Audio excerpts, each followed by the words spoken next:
Welcome back, everybody, to the second emergency edition of the OA News Overtime podcast this week. It is Jordan. We got to stop meeting like this, man. It is, yeah, exactly. It's been a weird week. I'm Jordan Hill with Justin Lee. Let's just get to it. Bo Nix announced Sunday night that he is entering the transfer portal. He's got up to 9:30, late at night. Jordan, what were you doing when the news broke? I was sitting playing a board game with my girlfriend and watching football, and I got a message from you that was like, "Hey, man, look at your phone." And, what were you doing, Justin Lee? I was watching Spider-Man, the original with Toby. J. Jonah Jameson is on my screen right now, paused. J. Jonah Jameson and Bo Nix will always be linked because of this. And pictures of Bo Nix. The new one's coming out, and Toby might show up. And I despise these movies, but I haven't seen them in a long time, so I was gonna watch them again before the new movie comes out. Anyway, but then here comes Bo with some news that maybe some people were expecting. We had heard tell for a couple days now, but now it's official, man. Bo's going to the transfer portal, and it seems like goodbye. It's not one of those I might come back things.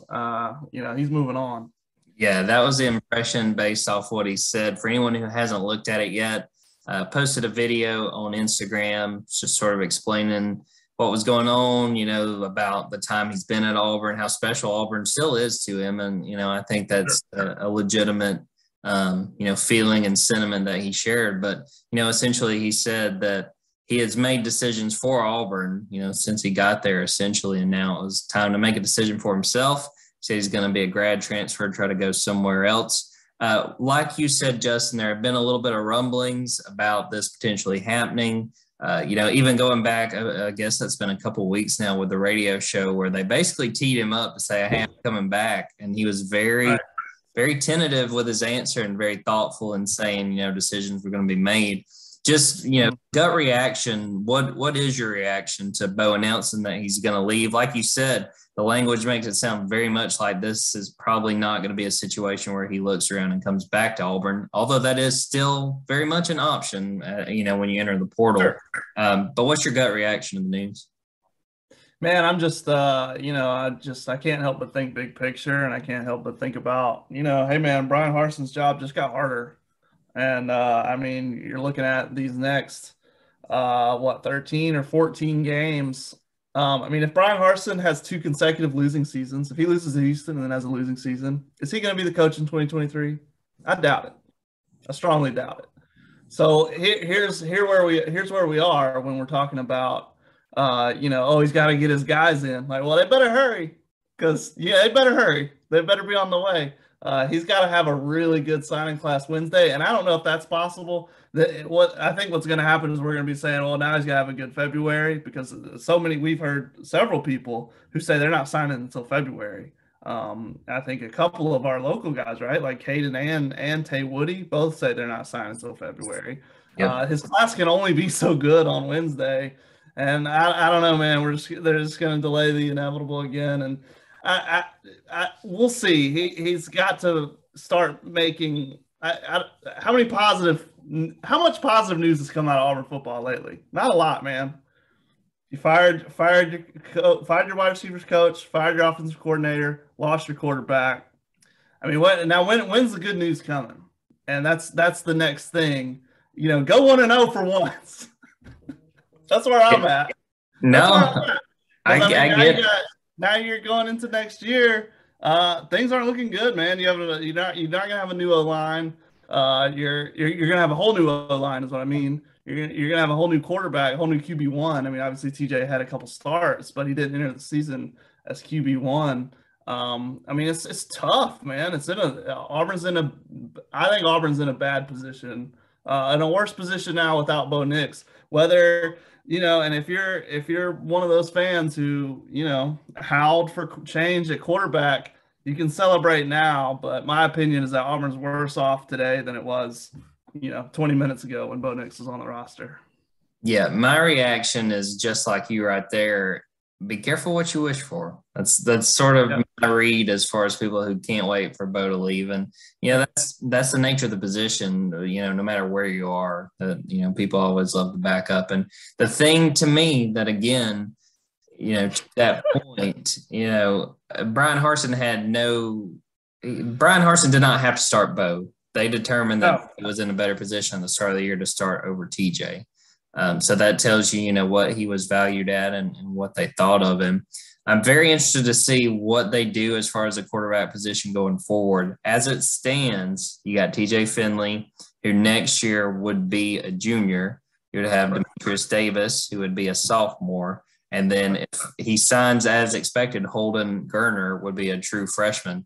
Do you try to go in the portal? Do you try to, add another quarterback? Are you comfortable with TJ being the guy, or even Demetrius? I mean, it seems like, it might be a stretch to try to go with Holden as a true freshman. That seems to be asking a lot. Again, like we were just talking about, when we know, however you want to paint this picture, man, that leash is not very long for Brian Harsin. It's just not. And if you feel like you're in a position where you're starting a true freshman quarterback, that's probably not going to help your calls.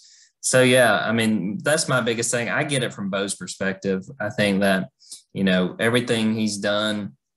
And I think, you can criticize him, but you can criticize any college player. Nobody's going to be perfect. But the thing that's going to kind of be lasting for me as someone who's covered this team and got to watch them is him coming back in that Mississippi State game. How easy would that have been to just come out and say, look, I'm hurt, I'm done. Yeah. He didn't do that. And, I saw a lot of people, which I get, that's how fans are, good riddance, glad he's gone. Yeah. That was a guy, you can say whatever you want to about him. I'm sure people feel like he didn't live up to what they thought he could be as an Auburn legacy, as, the guy that was going to come in. And, even as guys like Gus Malzahn said, he's going to win a championship at Auburn. He didn't quite get there, but man, I don't think you can say that he was a quitter or that he didn't give it all he had, because that's just not true. He went as far as he could physically go.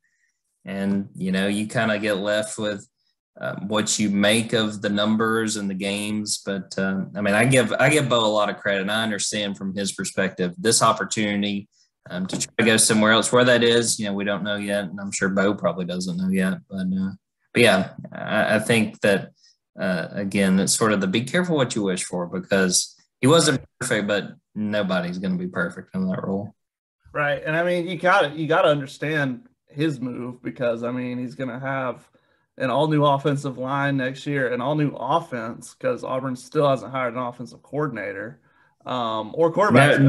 And to that, he never had the same offensive coordinator back-to-back years. That's just nuts. That's like we talked about before with Jason Campbell. Jason went through the same thing. Right. So he was it was gonna be his fourth year. And maybe he sees the tea leaves and he's like, things aren't going well and I'm better off somewhere else. He didn't say that, but someone said, so his video, he obviously tried to, it's in like a dark place. He's trying to make it like as nondescript as possible. Someone said this looks like it was filmed inside the transfer. Yeah. that my man is already there. Did you notice him wearing a Nike hoodie? No, I did not. That is not Under Armour. No. Yeesh. I'm sure that doesn't mean anything, but yeah, man. I understand what he's doing, and no, like you said, does Auburn go to the portal? Probably. You probably look, because and you don't know who the offensive coordinator or quarterback's coach is going to be. He may have a guy. I don't know, man. I don't. Because if you look at TJ is someone that they brought in who kind of I would think fell into their lap. He's not a guy that Brian recruited at Boise State or anything like that. He's just an SEC caliber transfer. Demetrius is a Gus guy. Demetrius, we don't know. We have no idea what the Harsin staff thinks of Demetrius, because they literally hadn't let him play. So we don't know anything about that. And then Holden was a Bobo kid. Let's be real. Holden was a Bobo kid. So I don't know where you turn now. I don't know if any of them have TJ has the inside track here. But no, I don't. I would expect Brian Harsin to be looking in the portal to try to find any bit of cavalry he can find to come help Auburn football in 2022, because again, this is another blow to Auburn football in 2022. Let's talk a little bit about Bo, and this might be something that, as we kind of look at it deeper in the days and weeks to come, are there schools that make sense to you? Are there teams that just immediately, maybe if we sat back a day or so and you could really be like, oh, well, I thought about this, but just gut reaction, are there teams that you think of that make sense? Or even you're like, I'd like to see that just as from a fan perspective of football that you think Bo would do well at? I know yours. Yeah, we talked about this the other day. I mean, I'll throw out mine, Ole Miss. Matt Corral's going to leave. I'm telling you, I think Bo Nix and Lane Kiffin's offense, again, Bo may not want to play in the SEC West where he's got to go play Auburn. But from a fan perspective, I think that Bo and Lane's offense could be really, really fun. Oh, my gosh. That would be like Jeremiah Masoli times 2. Ole Miss always brings in mercenaries, don't they? Like, there's a few others I feel like that. Didn't Jevin Sneed transfer in? I don't know. Yeah, and Chad Kelly. Yeah, Chad Kelly. That's another one. I don't know, man. Reading the tea leaves now. I don't know. And then obviously the big thing is UCF. That's the obvious. And I mean, sure, they're probably a candidate. Let's be real. I don't think Bo left Auburn to go to the American Conference. I don't think when he talks about his dream of playing at the next level, Gus isn't probably not going to get him any closer. And I think if Gus were here with the lasso of truth around him, he'd probably say, yeah, probably not, and Bo knows that. And Gus probably knows that. It's just not his specialty, not his forte, not why he's in the game. Let's be real. It's because he loves football and he loves the kids. Not because he, wants to develop NFL quarterbacks. So I think, but still, like I said, I think UCF's going to be on the radar until Bo commits somewhere. I think that's just how it's going to be. And maybe if if he doesn't get the interest in some places, and then Gus gives him a call, it may work out because their quarterback's leaving too. But yeah, I don't know. It could be anywhere, man, and we'll see.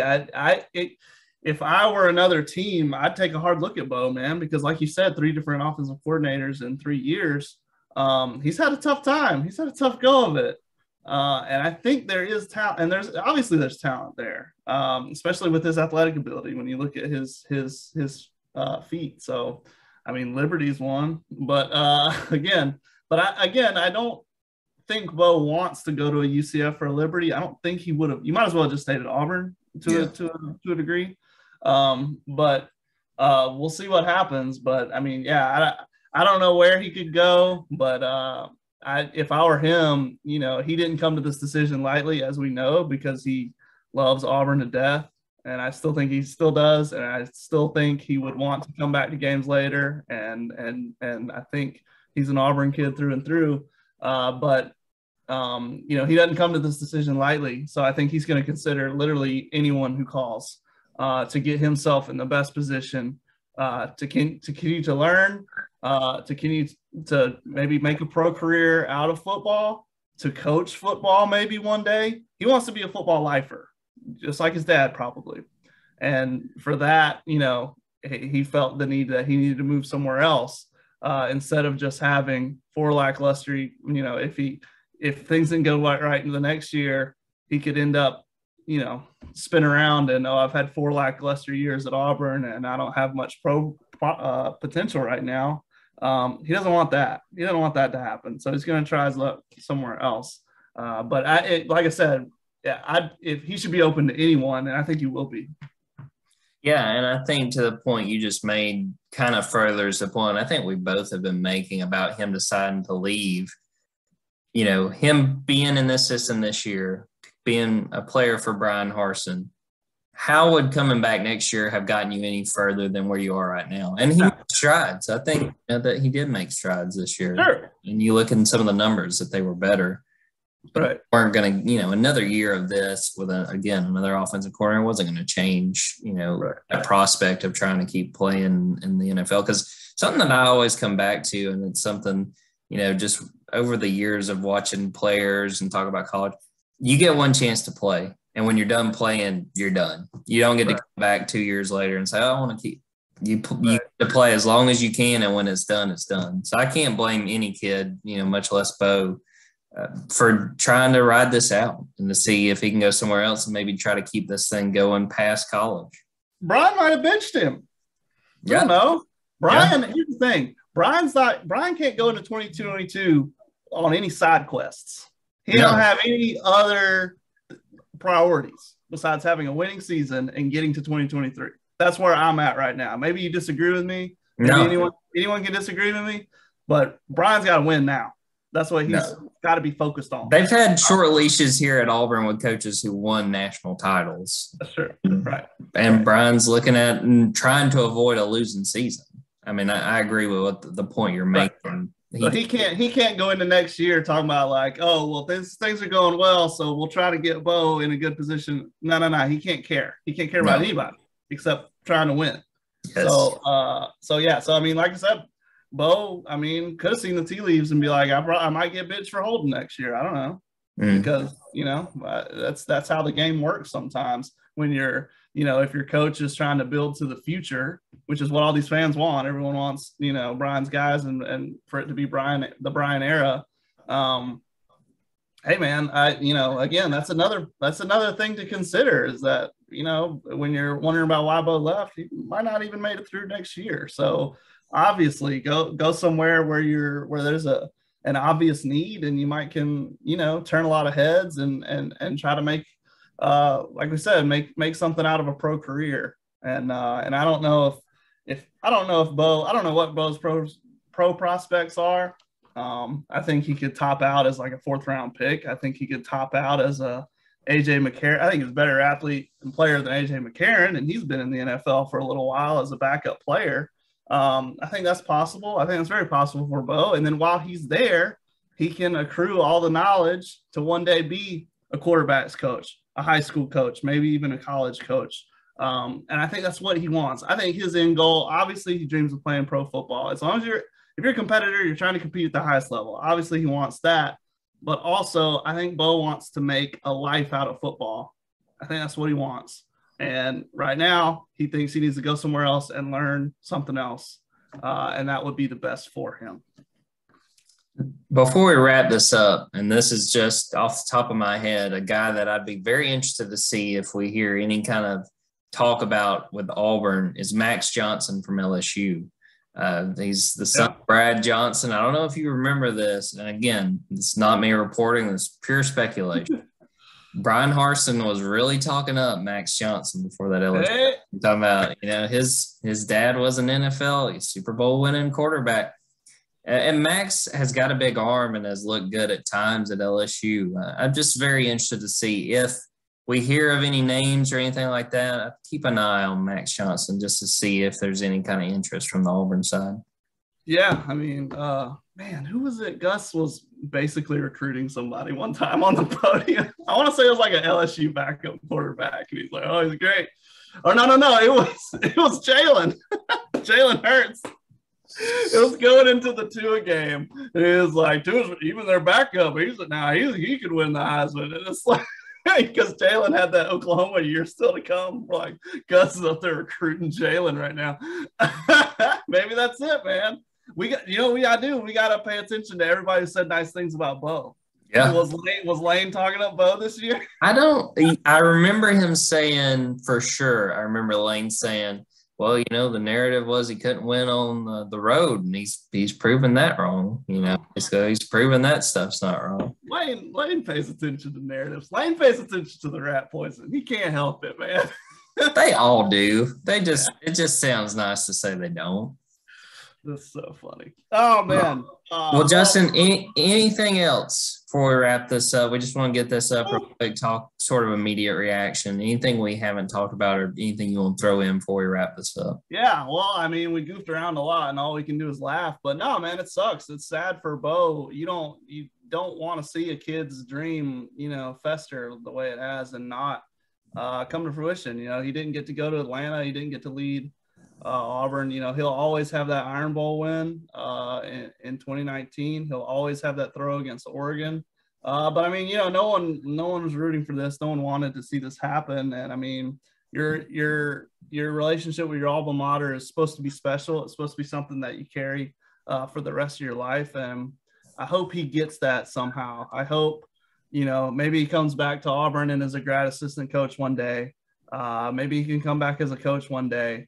I really hope this doesn't burn a bridge because that'd be just awful, and he doesn't deserve it. And I hope that Bo can come back to games, come back for Iron Bowls, be on the sideline, when he's old, and when he's 40, it won't be he grew up. Auburn never beat LSU in Baton Rouge, so when he's old like us, when he's 30.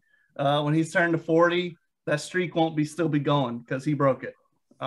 So he has that in his pocket, and he beat Alabama. So he'll always have that. And all I'll say is I just hope there's no bridge burned. I really do.